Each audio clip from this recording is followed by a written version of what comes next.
Oh, yeah. Now I'm in my comfort zone. Feel like I'm on the Conan O'Brien show or something here. You know, sitting in the nice comfy chair for a huge viewing audience. Where to go from here, you know? Should I talk about lollipops and rainbows? Probably not. What I can tell you is I've got 2 days off in a row, back to back. I don't mind my job at Pizza Hut. I like cooking and stuff. Cooking and people I work with, interacting, it's all pretty good. But having 48 days or 48 hours just doing whatever you love to do, that's the thing about work, you know, you have to be there. Now, it's more like just all lollipops and rainbows. I can do whatever I want for 48 hours.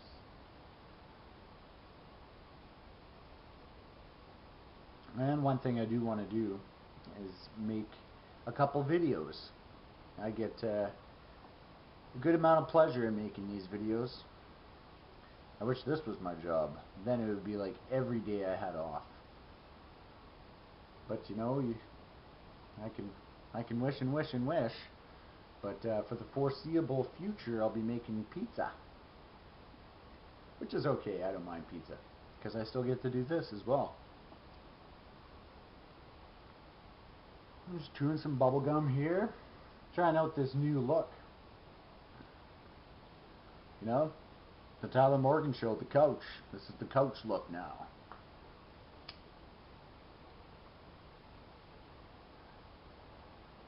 And you can't smoke. Now, I'm not sure if you can smoke on cable television. I don't think so. But here on the Tyler Morgan Show, you know, the rules are lax. Nobody's watching anyway, right? But I still try and have a small sense of pride when I'm making these videos. Now the phone's ringing, of course. Always interruptions, even on my days off. I'm going to do a little bit of a throwback here and talk about the rock band Nirvana for a little bit. What first caught me on Nirvana was the song Smells Like Teen Spirit. I remember hearing it when I was very young. Of course, when you're young, you're impressionable as well. And Smells Like Teen Spirit, obviously, most people that are watching the Tyler Morgan Show right now have heard the song. But when I first heard the song "Smells Like Teen Spirit," it just seemed so raw. Another adjective would be alive, and really seemed to be an anthem for the young people when I was where I was growing up at the time. So that's what first hooked me on Nirvana was "Smells Like Teen Spirit." So after I'd caught the bug of Nirvana. After Smells Like Teen Spirit. That was released on the Nevermind album. And I don't really have too much knowledge, or I didn't really have too much knowledge at the time about the group at all. It was just a pure fascination with the sound. And we can all remember the baby swimming under the water with his little pecker showing, chasing the dollar bill as the cover. And that probably had a little bit something to do with everyone following it as well. And so yeah, at this point in the conversation right now, I'd just like to say that, you know, that there's a lot to the bands that I know now that I didn't know at the time. And at the time, all that mattered to me about the band was the sound, was just opening up that CD and putting it in the CD player and just listening.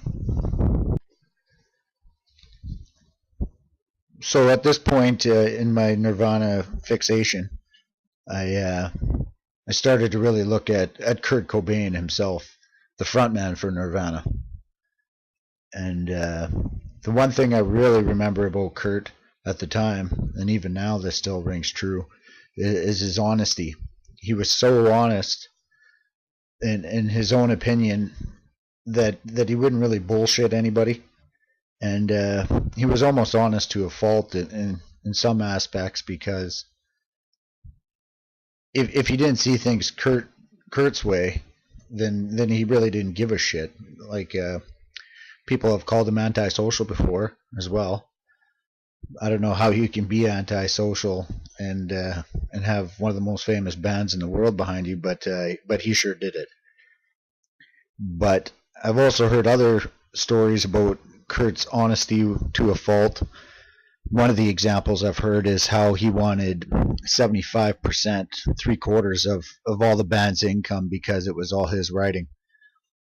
And while that maybe that was justified, you would have to think somebody with the characteristics of honesty to a fault, only they would be able to tell the other two guys in the band who you're touring around the country with that he thinks that he's entitled to 3/4 of the profits. But the biggest thing I want to say about this part of the conversation is I was just intrigued to explore Kurt Cobain's mind as much as I possibly could, because to me his lyrics seem so good, and he just was so passionate when he sang them. I really looked up to Kurt at this point in time, so I tried to do as much reading as I could about him. And one story that I remember hearing was when he was just a kid still living with his parents. I can't remember how old he was, maybe 13 or 14 or something like that. He was about to lose his virginity, and he had a girl upstairs in his room, and she was laying in bed underneath the covers, and Kurt stripped down and was about to get down to fun time when his mother walked in and saw him buck naked with the girl lying in bed, and demanded she get out, and she kicked out the girl. So right when Kurt was about to lose his virginity, he had it taken away from him by his mother. And I think that's a good story, because it kind of played out Kurt's human characteristics, where, yeah, sure, this guy is a huge superstar, but he wasn't always a superstar, and that probably led to some of the great writing that he did produce while he still was alive. At this point of myself following Nirvana, I got to see the Live and Unplugged in New York session. You know, it was a very humble, just quiet setting for the most part, and it just seemed to me at that time like such a huge music event. You know, I didn't really understand all the lyrics and everything that was being said at the time, but I could just see such levels of passion. And even at that young age, I understood some of the messages, you know, like overcoming the odds and the misery that life can be sometimes. And Kurt was very good at contrast as well. I should say Nirvana was good at contrast, because the music definitely backed up whatever he had to say, but the contrast that life can be, like I was saying, with the misery that life can deal you sometimes, but then he would turn around right away and hit you up with the shot of laughter and love and hate sometimes too. So, and also at the Live and Unplugged in New York sessions, that's where I really came to love the song Come As You Are, and Lithium as well. That's where I started to catch on to Lithium finally. So yeah, that was the pinnacle really of Nirvana at the time, was that Live and Unplugged in New York session, and it came fairly quickly too after the Smells Like Teen Spirit thing, just a couple year window, and they were just on top, and they were saying everything that everyone was thinking. Nirvana was just so cool at that time. And then of course Kurt's suicide was just devastating. You know, our idol and our rock star had been taken away from us, and being so young at the time, you didn't really understand it was Kurt who left himself. It was his own choice, but at the time you just felt like he had been taken from you, and it was devastating. Devastating is a good word to say it. I remember being in school at the time, and everyone was feeling the same thing. Everyone was sporting their Nirvana shirts and trying to get through it together as a fan base for Nirvana. It was just over so fast. There was no new Nirvana material. It was just done.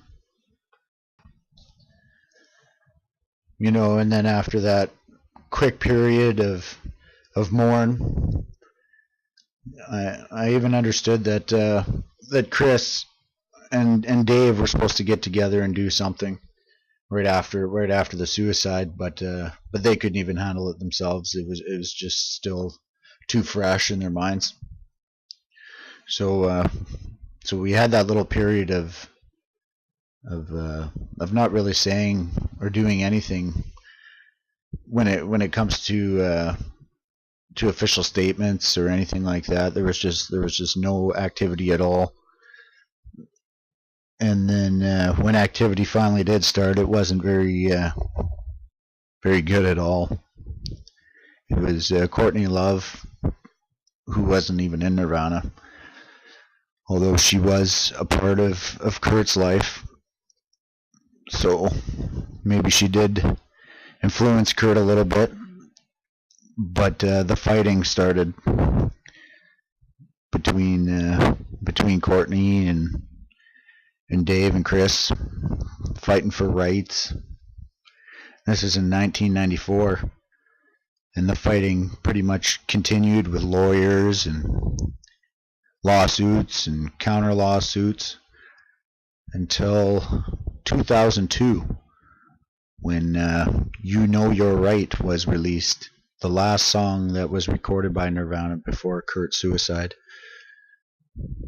So that there's 18 years of fighting afterwards. It was just that band could have done so much, but unfortunately, and it goes back to Kurt again, it was always all about Kurt, I suppose, but it wouldn't have been any other way, because if Kurt was as flexible as other people, then it wouldn't have been Nirvana. He wouldn't have been as straight up with people. But to this day, Nirvana has sold over 50 million albums worldwide.